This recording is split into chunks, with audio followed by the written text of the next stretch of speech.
So, just kind of want to start off by highlighting a few players here and how they've done this season. I want to start with RJ Barrett, who came over in that Knicks trade last season. This is a player who he was heavily scrutinized in New York. Yep. Really just kind of called out on his weaknesses and things he didn't bring to the court, but he's evolved into a very good player. He's leading the team in scoring, 21.7 points per game, at least before Brandon Ingram came on board. Career high in rebounds, assists per game. He leads league in usage rate. So, I mean, he's kind of been the driver for the team this season by most accounts, and a career high in assist percentage at 25%. So he's doing a lot for this team.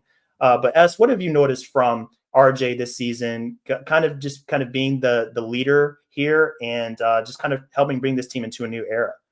It's funny you mentioned leader because it's kind of interesting to look back on the season and really think that he has been the most consistent part of this Raptors team all year, both in the scoring department and in the using his physicality to attract defenses and just like the driving gravity that he has, attacking the rim and using that to make plays for others. You mentioned the assist percentage. I think that's the thing that he's shown immense growth, which is the playmaking.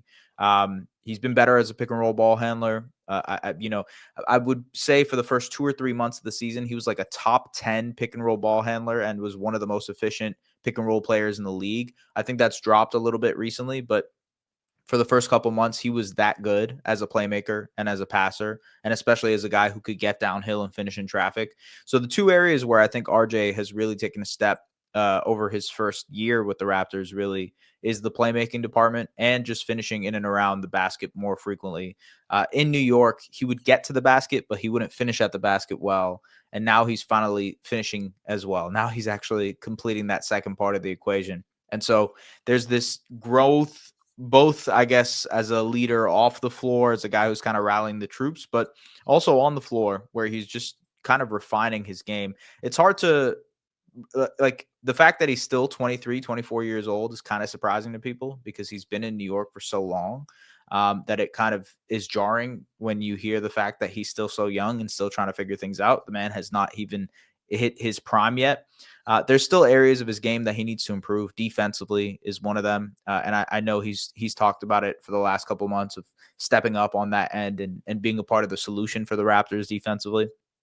But overall, I think, based on the conversation that was around him in New York, a toxic asset was used when he got traded, and there was this idea that like he was on a terrible contract. Well, I think that's sort of changed over the last year. I think he's turned himself into a really useful player and a player that the Raptors probably envision long term, but they want to see how this core moves together collectively before they kind of commit to any sort of extension, if that makes sense. Absolutely. Yeah, no, I agree with your points there about RJ. He's turned into a very productive player, still flawed, as you said. He Yeah. still has some things to work on, but overall, I think he's kind of really harnessed his tools into just something more productive on the court, not just kind of being a loose cannon, so to speak, a guy that can get downhill and not finish, like you said, but improving steadily as like a shooter and an attacker, a finisher, things like that, getting guys involved. I think it's super valuable from a guy like him that's like a wing slash guard. I think he kind of bounces a little bit between 2 and 3. Yeah. But if you can get that from that position, that's super valuable, for a guy that can just be a connector and a driver of what they do on the basketball court. Yeah, he connects a lot of pieces together for them. Once he actually makes life a lot easier for Scottie Barnes as well, connecting actions offensively. So, Scottie has stepped into this role in year one of the rebuild as like the guy. This is the first year for him as sort of the number one option on the team. And RJ has actually made Scottie's life much easier because he provides a second offensive source. And there's also this element of like creation that RJ has, second side. Let's say that Scottie doesn't create anything, and then you kind of swing it to RJ on the other side, run an empty side pick and roll with him and Jakob Poeltl, and it creates a bunch for them. So he's been a good source of secondary offense. You mentioned the leading part. I would probably say Scottie is still the number one guy for this team. But in terms of effectiveness, it definitely has been RJ offensively.